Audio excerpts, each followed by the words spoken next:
Well, it's officially been 12 days since I felt like I was in heaven, aka since I've been to the Sonic Symphony in the United Palace Theater in New York, my hometown. And of course, I'm still wearing the same shirt that I bought at a Hot Topic literally just to go to the symphony and prove that I'm a Sonic fan. But even after all those days, the show was just the one thing that has been on my mind ever since I've experienced it.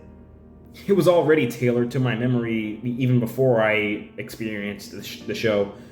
But even after several days of, things just being back to normal, it still felt very unreal. But I know there is at least one person in the audience who's tired of me going on and on about my dream, trying to stick out from the small crowd. But don't forget that this is my channel, and when I'm done talking about something, I'll be done with it. But the show was something that slightly changed me, which you're about to hear in a bit. If you've seen more than 1 millisecond of my channel, it's no surprise, and it's just way too obvious that I'm a massive Sonic the Hedgehog fan.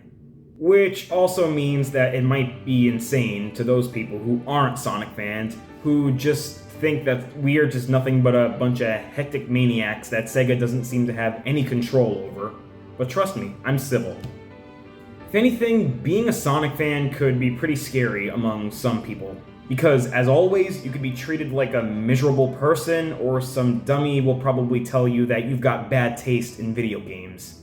But at the same time, those people are most likely the ones that play the more generic style of games like Fortnite, Call of Duty, Among Us, and Minecraft that have no soul, energy, and just nothing with any charm or personality. But none of that matters, because I could not be happier supporting a franchise that has done a better job at raising me than my own parents did.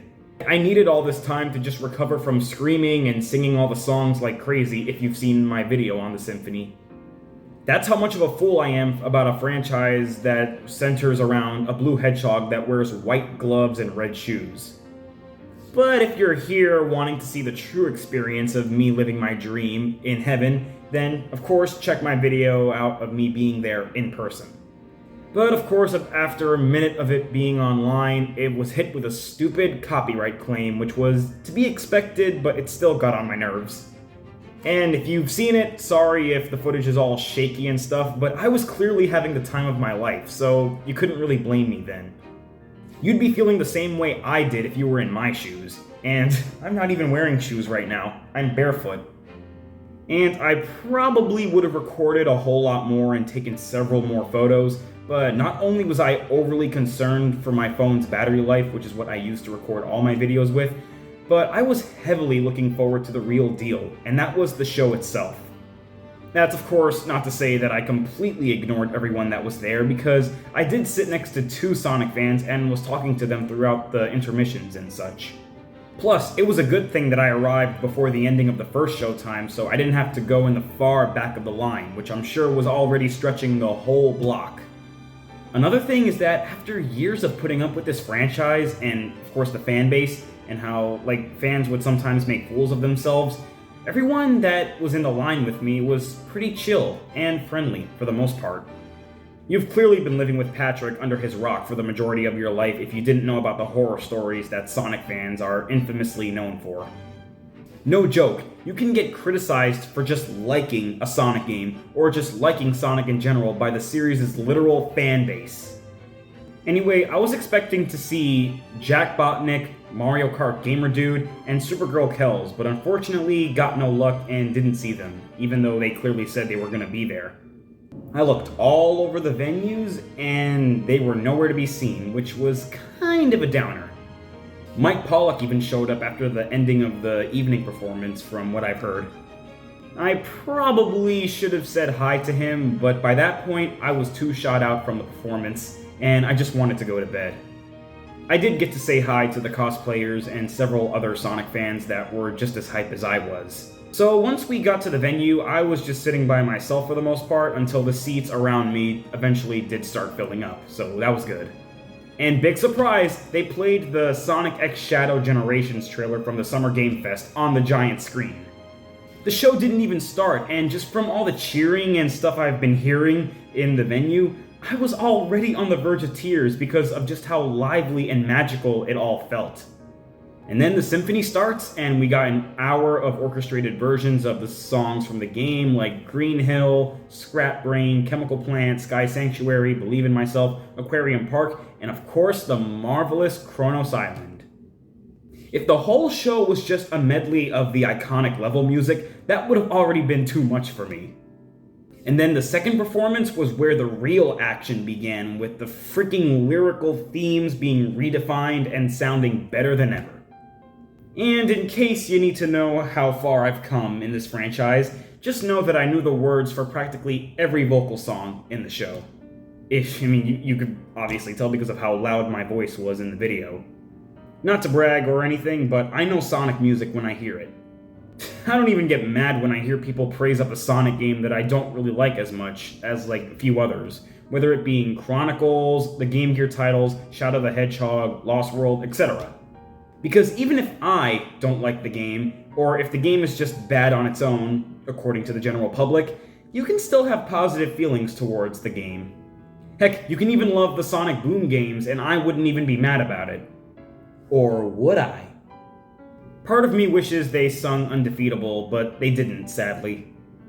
I mean, they sung Break Through It All, Find Your Flame, and I'm Here, but Undefeatable got completely snubbed, and it's the best Titan theme if you ask me.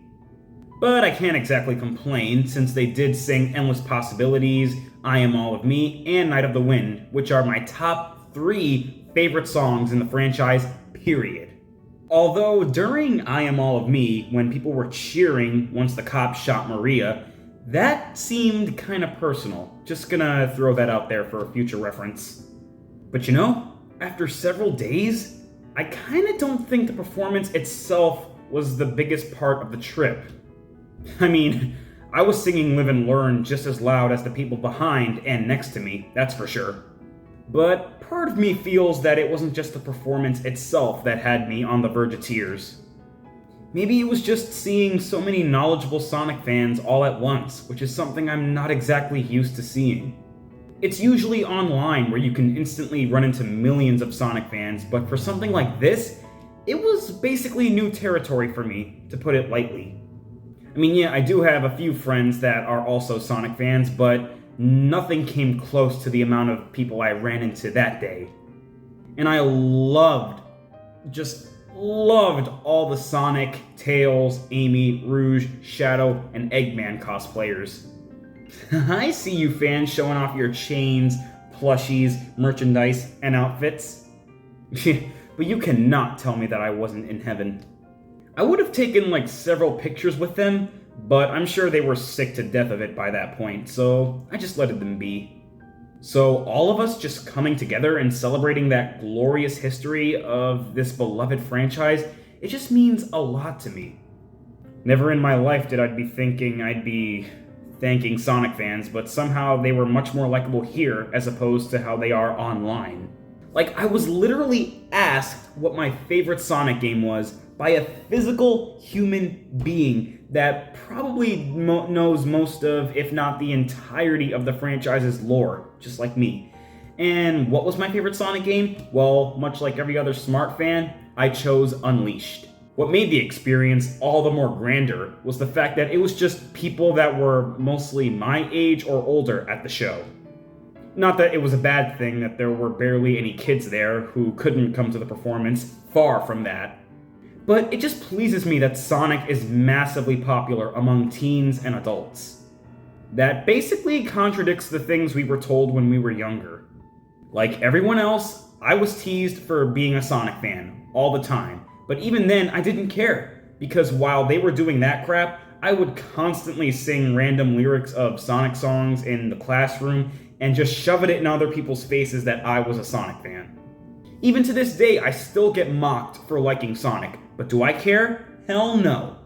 Because this franchise, along with many others, but mostly this one, fills me with joy and happiness, and Sonic as a character kind of shaped me into who I am today, like many others. I just love his bright, sassy, snarky, and heroic personality. He brings out the good in people, and loves going on adventures and just having a good time in life all around. Most importantly, we both have a positive outlook on life and are willing to make every day a good day. That is someone I can relate to, personally.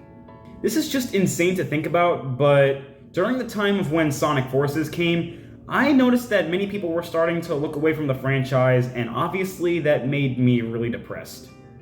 Like, many people online were just slowly starting to stop playing the games, and overall just starting to let go. But it was kind of understandable because having a bad game after a bad game really doesn't do your franchise and fandom justice. But it didn't matter because ever since I became a Sonic fan back when I was born, I vowed to remain a fan of this beloved franchise till the very end, no matter what bad game, movie, or show we got. That's how much care and dedication I put into this whole franchise. So yep, I basically went from talking about my experience from the symphony to just waffling about my love for the hedgehog. Not like that, though. But that's fine, because it's always an honor for me to talk about my feelings for a franchise that is jam-packed as this one. Plus, New York definitely knows how to make as much noise as they're infamously known for during a show. Should have known, since I've lived here for the majority of my life. The symphony was just a huge reminder on why we were all there to begin with, and why we are still here to this day, supporting our favorite Sonic games like Sonic 1, 2, 3 and Knuckles, Adventure, Adventure 2, Unleashed, Generations, Colors, Frontiers, and many more. And I love how the main team just wants to stay away from the Boom games as much as possible because, of course, as you'd expect, no Boom songs. But while it was incredibly sad that the show had to come to an end eventually, it ended on the highest note possible. They sung One Way Dream, aka the best song from Sonic Frontiers, minus the one sung by Kellen Quinn. Although it wasn't like all the other songs with heavy guitars, drums, and what have you. They brought out the acoustic guitar for this one and sang it like a soft tune. And let me tell you, I have no idea what else they could have possibly done to make the ending more or less remarkable. I mean, it's hugely fitting because the message behind One Way Dream is that no matter how many times one falls, you can always keep going and have all the adventures you want to have. Dreams are big, and eyes are wide, like the song symbolizes. That marked the end of the symphony, and it was time to leave the theater, but I really didn't want to leave. I wanted an encore. And then when I woke up the next day after, I was thinking to myself, did all of that really happen? Did I meet multiple Sonic fans all at once? Did I really witness my favorite icon of all time on a big screen with musicians and singers below said screen? I kid you not, the experience was too good and it felt unreal. I never knew how much I desperately needed all of that until the end of it. It's already been several days since the show, and since then I've been in a good mood. Way more than usual, and to put it simple, the show is basically an experience like no other. Now, I have been to some concerts and musicals when I was younger, but nothing can compare to the sheer amount of happiness that lit my face when seeing Sonic on that big screen with the musicians on the bottom.